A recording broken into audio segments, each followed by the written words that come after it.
Hi, welcome to Richard Kabili YouTube channel, and for today's tutorial, I will be teaching you on how to enable and disable swipe left item name in basic gestures voice control on iPhone X. But first, kindly subscribe to this channel and don't forget to hit the subscribe button and the bell to notify you for the new updates. And let's start. Using your iPhone X, from your home screen first, go to Settings. Then in the Settings, scroll down and find the Accessibility and then Top. Then in the Accessibility, scroll down again and go to Physical and Motor section and then tap the Voice Control.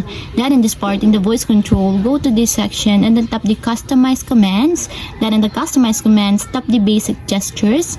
And then after that, in the Basic Gestures, scroll down again and then find and tap the Swipe Left Item Name. Then in the swipe left item name, as you can see that it is already enabled. But you have to activate also the switch button under the confirmation required to fully enable the swipe left item name in your basic gestures until it becomes green. And if you want to disable or turn off, just tap again the switch button just like this. And that's it, we have successfully enabled disabled swipe left item name in your basic gestures on iPhone X. If you have a question, can you comment down below and don't forget to hit the subscribe button and the bell to notify you for the new updates. And thank you for watching!